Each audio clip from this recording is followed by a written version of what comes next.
Good morning friends. आज हम लोग हैव और हैज का यूज सीखेंगे। यूज ऑफ हैव हैज, पहचान है, पास है।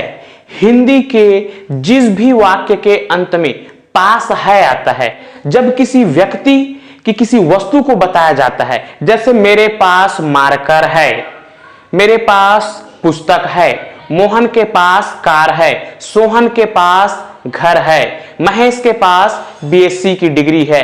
जब किसी भी व्यक्ति के किसी भी वस्तु को या किसी भी संबंधित चीजों को बताया जाता है तो उसके लिए हेल्पिंग वर्ब हैव या हैज का यूज किया जाता है।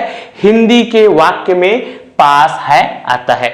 इसके लिए स्ट्रक्चर सबसे पहले आता है सब्जेक्ट। सब्जेक्ट मतलब होता है कर्ता, उसके बाद वो हेल्पिंग वर्ब आ जाता है, उसके बाद आता है ऑब्जेक्ट। आइए हम इसका यूज समझने के लिए कुछ सेंटेंस लिखते हैं। मेरे पास पेन है। सेकंड सेंटेंस है तुम्हारे पास कार है। तीसरा उसके पास, और उसके बोल रहे हैं लेकिन हम इशारा किसी लड़के की तरफ कर रहे हैं, पानी बॉटल है।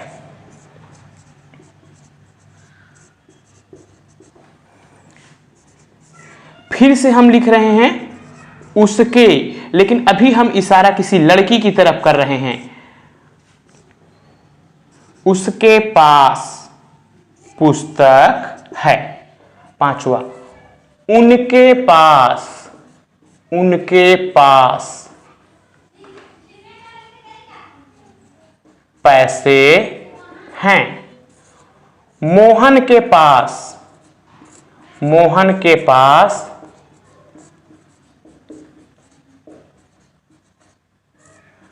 मोबाइल है। कविता के पास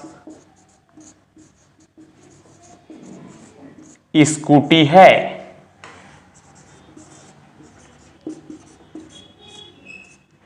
मेरे पापा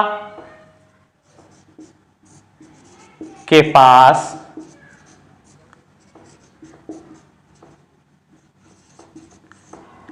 नौकरी है। हमने यहां पे एग्जाम्पल के तौर पर कुछ सेंटेंस लिखे हैं। हम हर सेंटेंस में देखते हैं वहां पर पास है, पास है, पास है, पास है, पास है, पास है, पास है, पास है आएगा। मतलब हिंदी का वह वाक्य जिसमें पहला चीज कोई भी क्रिया नहीं होना चाहिए, नो वर्ब। हम लोग सिंपल सेंटेंस पढ़ रहे हैं। सिंपल सेंटेंस की आज हम लोग कैटेगरी सेकंड पढ़ रहे हैं। कैटेगरी फर्स्ट में हमने is, am, are, was, were और विल बी का यूज सीखा। कैटेगरी सेकंड में आज पहला दिन है, हम हैव हैज का यूज सीखेंगे। तो हिंदी का वह वाक्य जिसके अंत में पास है आता है, ठीक है, इस प्रकार से पास है आएगा। अब हम इसको ट्रांसलेट करने की कोशिश करते हैं। अब यहां पे लिखा है मेरे, ठीक है, तो हम उसके सब्जेक्ट को ढूंढेंगे। सब्जेक्ट मतलब होता है कर्ता, कि उसका कर्ता कौन है, ठीक है। सामान्य भाषा में मेरा या मेरी के लिए माई का यूज किया जाता है, तुम्हारे के लिए यूर का यूज किया जाता है, लेकिन यहां पर हम उसकी कर्ता को जानने की कोशिश करेंगे। जैसे एक बात समझते हैं, मेरे पास पेन है। अगर मेरे पास पेन है तो उसका उपयोग कौन करता है, यूज कौन करता है, उसका उपयोग करने वाला ही उसका करता है। तो मेरे पास पेन है तो उस पेन से मैं लिखता हूं। तो इस प्रकार से मेरा या मेरी आएगा तो इसका सब्जेक्ट हो जाएगा मैं, और जिसे इंग्लिश में कहते हैं आई, ठीक है। तुम्हारे या आपके तो तुम्हारा या आपका, तो तुम्हारे, तुम्हारे कोई भी वस्तु उसको यूज कौन करेगा, तुम करोगे तो कर्ता तुम हुए। तो तुम्हारा या आपका का कर्ता हो जाएगा तुम, जिसे इंग्लिश में कहते हैं यू, ठीक है। उसी प्रकार से उसका, उसका बोलेंगे और इशारा करेंगे किसी लड़के के तरफ, ठीक है। तो लड़का, अगर हम किसी लड़के की तरफ इशारा कर रहे हैं, बोल रहे हैं उसका, तो यह उस, जैसे उसका पेन है तो उसके पेन में कौन लिखेगा, वह लड़का लिखेगा। तो उसका कर्ता कौन हुआ, वह। तो उसका लड़के का कर्ता होगा वह, जिसे इंग्लिश में कहते हैं ही, और उसका ही बोलेंगे, लेकिन हम इशारा करेंगे किसी लड़की की ओर। इसको हम मेल या फीमेल भी लिख सकते हैं। तो लड़की हम बोलेंगे, उसका क्या कर्ता होगा वह, लेकिन लड़की है तो सी, ठीक है। और इसी प्रकार से हम बोलेंगे उनका या उनके पास कार है, तो उनके कार को कौन चलाएंगे? वे चलाएंगे। तो कर्ता कौन हुए? वे। तो उनका, उनकी और उनके का कर्ता होता है वे, जिसे इंग्लिश में कहते हैं दे। तो ये हो गया दे, ठीक है। अब स्पष्ट उस व्यक्ति का कुछ नाम है, जैसे कि मोहन, ठीक है। तो मोहन का कर्ता कौन होगा? मोहन ही होगा, ठीक है। मतलब कि हम इसको दूसरे प्रकार से समझ सकते हैं, अगर स्पष्ट उसका कोई नाम है तो उसके नाम को वहां पे लिखा जाएगा, ये उसका कर्ता होगा। आइए हम लोग फिर से समझते हैं। मेरा, मेरी या मेरे का कर्ता होता है मैं, जिसे इंग्लिश में कहते हैं आई। तुम्हारा, तुम्हारे, तुम्हारी, आपका, आपके या आपकी का कर्ता होता है तुम या आप, जिसे इंग्लिश में कहते हैं यू। उसका या उसके, जैसे उसके पास पेन है, ठीक है, तो उसके पेन का यूज करेगा, तो कर्ता हो गया, लड़का है तो वह ही, और उसका ही बोलेंगे। लड़की के लिए भी हम लोग उसका ही बोलते हैं, ठीक है, उसका या उसके पास। तो अगर लड़की को इशारा करेंगे तो हो जाएगा वह सी।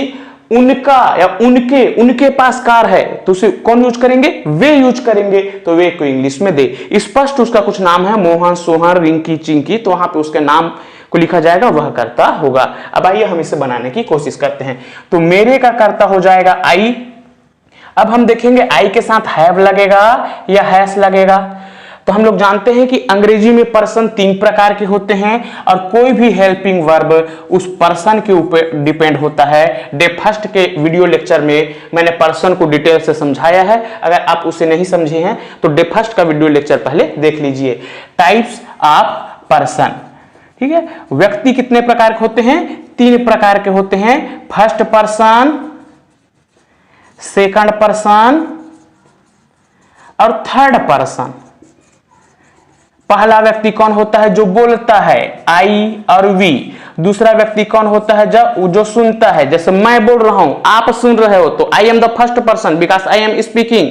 सो I is the first person. व्यक्ति ग्रुप में बोलता है हम बोल रहे हैं, तो हम, ठीक है। आई और वी पहला व्यक्ति होता है। एक व्यक्ति बोलता है, पहला, जो सुनता है दूसरा, जिसके बारे में बात की जाती हो तीसरा व्यक्ति होता है। अगर वो कोई लड़का है तो हम लिखेंगे ही, लड़की है तो सी, निर्जीव वस्तु है, नॉन लिविंग थिंग्स है तो इट, स्पष्ट उसका कुछ नाम है तो हम लिख देंगे एनी नेम।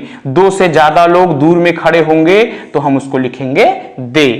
अब यहां पे देखते हैं सिंगुलर और प्लूरल।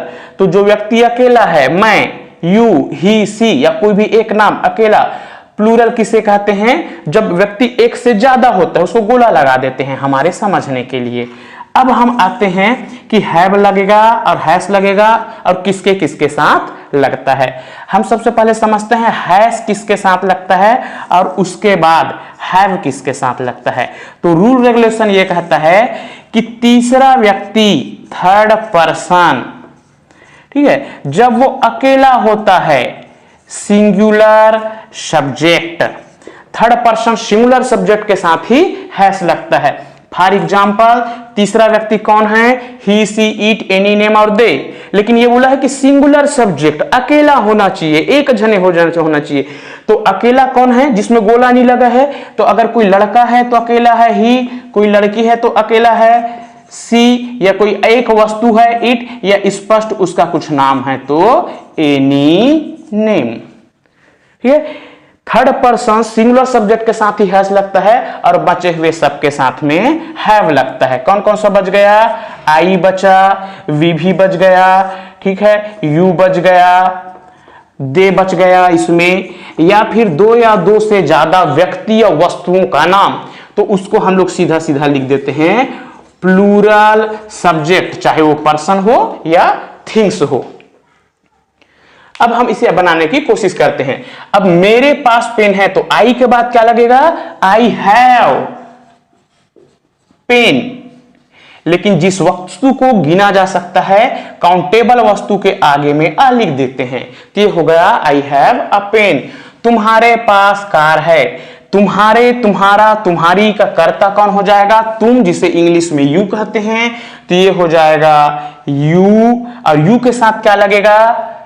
यू के साथ लगेगा हैव।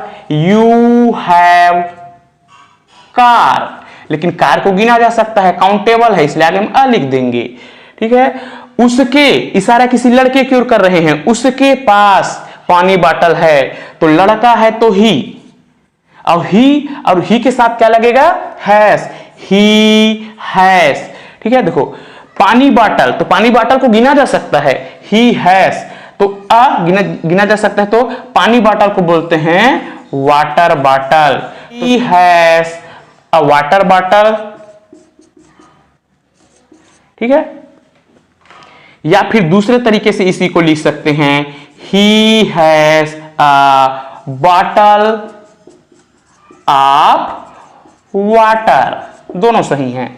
उसके, इशारा किसी लड़की के ऊपर कर रहे हैं, उसके पास पुस्तक है, तो लड़की है, इशारा कर रहे हैं, तो लड़की के लिए सी, और सी के साथ क्या लगता है, हैज, सी हैज, पुस्तक है बोला है। ठीक है, तो पुस्तक है तो आ बुक। ठीक है, अगर इसी को अगर हम पुस्तकें हैं बोल देंगे तो आ हट जाएगा और ये बुक्स हो जाएगा। उनके पास पैसे हैं, उनके का कर्ता कौन होता है, वे, और वे को इंग्लिश में कहते हैं दे, और दे के साथ क्या लगता है, दे के साथ हैव, दे हैव मनी। पैसे को गिना जा सकता है, लेकिन अगर आ मनी करेंगे तो एक पैसा हो जाएगा, इसीलिए हमने यहां पे आ नहीं लगाया। मोहन के पास मोबाइल है, तो ये हो जाएगा मोहन। और मोहन कौन है, मैं बोल रहा हूं, आप सुन रहे हो, so I am speaking, so I am the first person, and you are listening to me, so you are the second person, but now I am talking about the Mohan, so Mohan is a third person, singular subject, so we have to use has. तो इसीलिए हमें मोहन के साथ has लगाएंगे। Third person, कोई भी नाम अकेला है, हैज, मोहन हैज, और मोहन के पास क्या है, मोबाइल, मोबाइल को गिन सकते हैं, काउंटेबल है तो अ लगा दो, मोहन हैज अ मोबाइल। कविता के पास स्कूटी है, कर्ता कौन हो गया, सब्जेक्ट कौन हो गया, कविता। एक नाम है, क्या लगेगा, हैज अ स्कूटी। मेरे पापा के पास नौकरी है, तो ये हो जाएगा माई फादर। ठीक है, अब ध्यान से समझेंगे मेरे पापा कौन है, आपको समझना है। जब भी आप बोलोगे तो आप सोचना कि आप बोल रहे हो तो कोई ना कोई व्यक्ति सुन रहा है, क्योंकि जब भी व्यक्ति बोलता है तो कोई ना कोई सुनता है। अगर आप बोल रहे हो तो आप समझो कि आप पहले व्यक्ति हो, because you are speaking and anyone will listen to you, तो वो हो जाएगा दूसरा व्यक्ति। ठीक है, अब बात आप किसकी कर रहे हो, यहां पे देखो मेरे पापा, ध्यान देना, मेरे पापा, मैं बोल रहा हूं पहला व्यक्ति, आप सुन रहे हो दूसरा व्यक्ति। अब बात हो रही है मेरे पापा की, तो मेरे पापा कौन है, तीसरे व्यक्ति हैं। अब तीसरा व्यक्ति, मेरे पापा एक हैं तो अकेला है, तो तीसरे व्यक्ति के साथ क्या लगता है, हैज, थर्ड पर्सन अकेला है तो हैज, माय फादर हैज। ठीक है, नौकरी, ठीक है, तो अ जॉब, मेरे पापा के पास एक नौकरी है। इस प्रकार से हैव या हैज का यूज करके हिंदी के जिस वाक्य में पास है आता है, कोई भी क्रिया नहीं होता, सिंपल सेंटेंस की कैटेगरी 2 को बनाया जाता है। अभी हमने हैव और हैज का यूज करके अफर्मेटिव सेंटेंस को बनाना सीखा। आइए अब इस अफर्मेटिव सेंटेंस के निगेटिव, इंटेरोगेटिव और निगेटिव इंटेरोगेटिव सेंटेंस को बनाना सीखते हैं। ठीक है, ये अफर्मेटिव सेंटेंस है, मेरे पास पेन है। अब हम इसके निगेटिव सेंटेंस को बनाएंगे, मेरे पास पेन नहीं है, तो वो कैसे बनेगा। इंटेरोगेटिव सेंटेंस को बनाएंगे, क्या मेरे पास पेन है, और निगेटिव इंटेरोगेटिव सेंटेंस को बनाएंगे, क्या मेरे पास पेन नहीं है। तो यहां पर थोड़ा सा समझने की जरूरत है स्पेशल इंग्लिश में, जहां पर ये हैव है, निगेटिव बनाते समय हैव का do not have, do not है, जिस शॉर्ट में मैं डोंट हैव, और इंटेरोगेटिव बनाते समय डू का प्रयोग किया जाता है।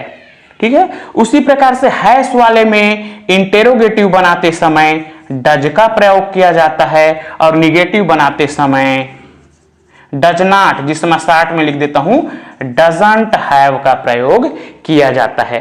ठीक है, अब आइए देखते हैं ये सेंटेंस कैसे बनेगा। मेरे पास पेन है, आई हैव अ पेन, मेरे पास पेन नहीं है, तो ये हो जाएगा आई, और आई के बाद निगेटिव बनाने के लिए हम लगाएंगे डू नॉट हैव। ठीक है, या बोल सकते हो I don't have, I don't have a pen, मेरे पास पेन नहीं है, I don't have a pen. मेरे पास कॉपी नहीं है, I don't have a copy. मेरे पास एमएससी की डिग्री नहीं है, I don't have a degree of MSc. अब इसका इंटेरोगेटिव बनाते हैं, क्या मेरे पास पेन है? तो मैंने बताया इंटेरोगेटिव के लिए सब्जेक्ट से पहले डू लगा दिया जाता है, तो ये हो जाएगा do I have a pen. क्या मेरे पास पेन है? क्या मेरे पास पेन है? अब निगेटिव इंटेरोगेटिव सेंटेंस को बनाते हैं, क्या मेरे पास पेन नहीं है? तो निगेटिव भी बनेगा, इंटेरोगेटिव भी बनेगा। तो क्या मेरे पास पेन नहीं है, तो पहले इंटेरोगेटिव को बनाते हैं डू आई, और सब्जेक्ट के बाद नॉट का प्रयोग कर देते हैं, तो ये हो जाएगा do I not have a pen. इस प्रकार से अफर्मेटिव सेंटेंस का हैव हैज का यूज करके निगेटिव इंटेरोगेटिव और निगेटिव इंटेरोगेटिव सेंटेंस को बनाया जाता है। ठीक है, अब इस सेंटेंस को बनाते हैं।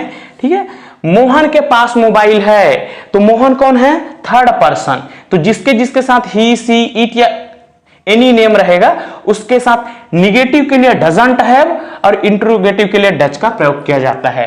तो ये अफर्मेटिव सेंटेंस है, इसका निगेटिव बनाते हैं, मोहन के पास मोबाइल नहीं है, तो ये हो जाएगा मोहन, और निगेटिव के लिए डजंट हैव, हैज की जगह में आ जाएगा Mohan doesn't have a mobile. Interrogative, क्या मोहन के पास मोबाइल है? तो डज सामने लग जाएगा, यहां पे लिखा हूं मैं डज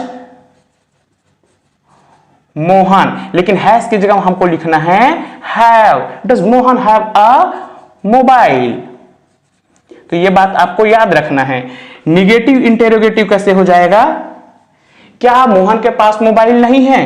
तो इंटेरोगेटिव बनाने के लिए डज को पहले लिख देंगे, फिर उसके बाद उस सब्जेक्ट को लिखेंगे, और निगेटिव इंटेरोगेटिव और निगेटिव, तो निगेटिव के लिए नॉट लगा देंगे। Does Mohan not have a mobile? तो इस प्रकार से हैव हैज में निगेटिव इंटेरोगेटिव और निगेटिव इंटेरोगेटिव सेंटेंस को बनाया जाता है।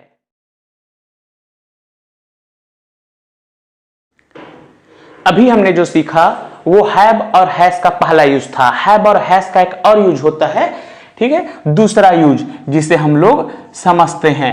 हैव और हैज का दूसरा यूज होता है जिसमें पहचान में संबंध आता है, ठीक है, जिसे इंग्लिश में रिलेशन कहते हैं। हिंदी के वाक्य में जब किसी व्यक्ति का किसी दूसरे व्यक्ति के साथ किसी न किसी प्रकार के संबंध को बताया जाता है, तब फिर हैव और हैज का यूज किया जाता है। मैं कुछ एग्जांपल यहां पे लिख रहा हूं जिससे ये क्लियर हो जाएगा कि संबंध को किस प्रकार से हैव और हैज के साथ यूज किया जाता है। देखा, जितने भी वाक्य लिखा है सेकंड यूज पढ़ रहे हैं, इसमें पास है नहीं है, लेकिन किसी न किसी प्रकार से एक संबंध को बताता है। ठीक है, जैसे भाई बहन, मम्मी पापा, दादा दादी, नाना नानी, चाचा चाची, मामा मौसा, फूफा, ताया, मामी, मौसी, फूफी, ताई, किसी न किसी प्रकार से फ्रेंड्स, ये एक रिलेशन होता है। हम इन सेंटेंस को बनाने की कोशिश करते हैं। मेरा एक भाई है। अब जो रूल रेगुलेशन हमने पढ़ा था कि मेरा का करता होता है मैं, वो एसेटिस लागू होगा, तो हम सीधा सीधा लिखते हैं आई। अब आई के साथ क्या लगेगा? इससे थोड़ी देर पहले हम पढ़ चुके हैं, तो आई के साथ लगेगा हैव, आई हैव। और हम जानते हैं भाई को इंग्लिश में ब्रदर कहते हैं, एक के लिए हम लिखते हैं अ, आप वन भी लिख सकते हो, आई हैव अ ब्रदर। कविता की एक बहन है, तो ये हो जाएगा कविता। और कविता के साथ क्या लगेगा? किसी भी नाम के साथ क्या लगेगा? अकेला है तो has, Kavita has a sister. Mohan का एक बड़ा भाई है, तो करता है यहां पे मोहन, और मोहन के साथ लगेगा हैज अ।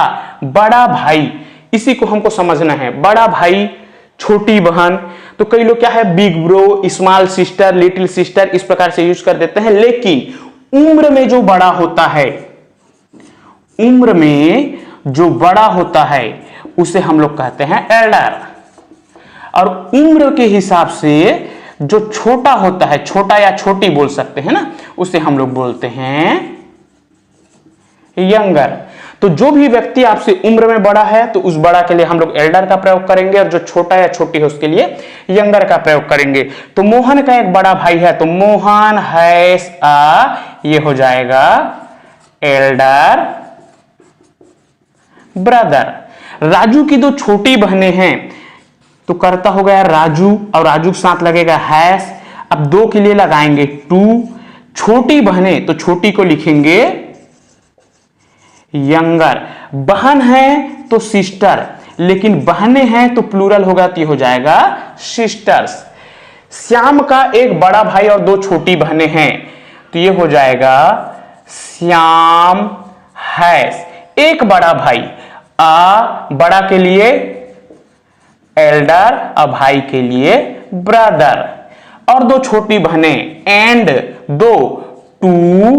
छोटी के लिए हम लिखेंगे यंगर, और बहने के लिए हो जाएगा sisters plural.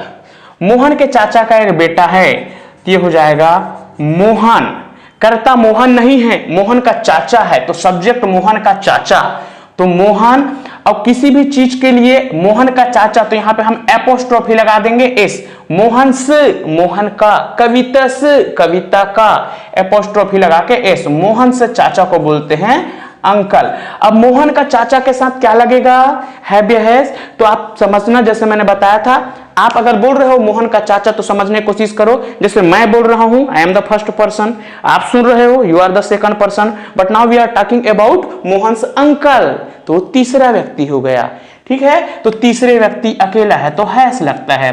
Mohan's uncle has का एक बेटा है, तो मोहन्स अंकल हैज ये हो जाएगा सन। राम के पापा के भाई की एक बेटी है। इस सेंटेंस को मैंने जानबूझ के लंबा कर दिया ताकि हम यहां पर एपोस्ट्रोफी का यूज कर सकें। तो पहले लिखेंगे राम के पापा। अब कर्ता कौन है, राम के पापा का के भाई, इतना करता है, तो ये हो जाएगा राम स। पापा को फादर्स, राम्स फादर्स ब्रदर। अब फिर से समझो कौन है, तीसरा व्यक्ति है, राम के पापा का भाई। मैं बोल रहा हूं, आप सुन रहे हो, बात किसी एक व्यक्ति की हो रही है, जो तीसरा है। राम्स फादर्स ब्रदर हैज अब बेटी को बोलते हैं डॉटर।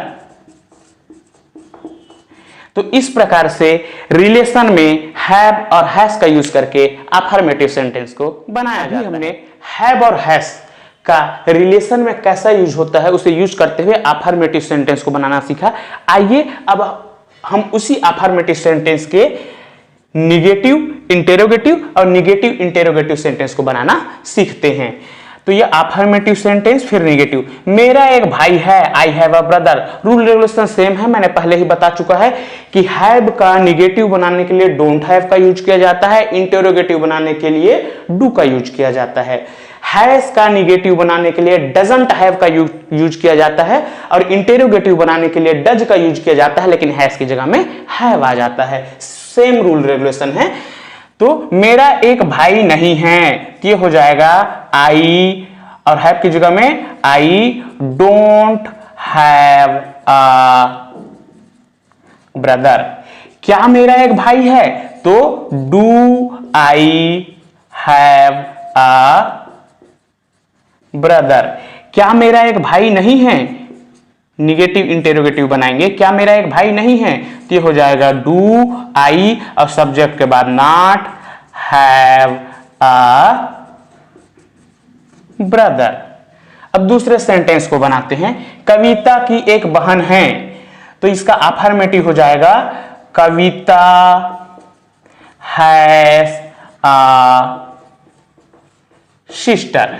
निगेटिव, कविता की एक बहन नहीं है, तो कविता क्या लगेगा, नहीं है। ठीक है, ये हो जाएगा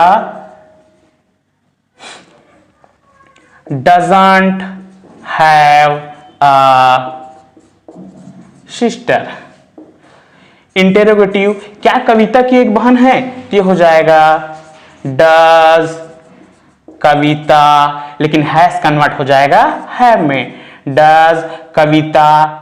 निगेटिव इंटेरोगेटिव सेंटेंस, क्या कविता की एक बहन नहीं है, तो ये does Kavita not have a sister. तो इस प्रकार से रिलेशन में हैव और हैज का यूज करके किसी भी सेंटेंस के affirmative, negative, interrogative, negative interrogative sentence को बनाया जाता है। Thank you guys. अभी हमने हैव और हैज के दोनों यूज को अच्छी तरह से समझा, सीखा। उम्मीद करते हैं आपको समझ में आया होगा। आपके स्क्रीन पर अब एक प्रैक्टिस एक्सरसाइज आ रहा है। इसे अच्छी तरह से समझने के लिए इस प्रैक्टिस एक्सरसाइज को फॉलो कीजिए और अपना इंग्लिश इम्प्रूव कीजिए। इस प्रैक्टिस एक्सरसाइज के लिए आप इस वीडियो को पॉज कर सकते हैं, फिर उसका स्क्रीनशॉट ले लें और इसे अपनी डायरी में नोट कर इसे फॉलो करने की कोशिश करें। डे 9 में हमारा एक नया वीडियो आएगा जिसमें इसके सॉल्यूशन को बताया जाएगा। तब तक के लिए आप प्रैक्टिस करते रहिए, आगे बढ़ते रहिए। Have a nice day. Thank you.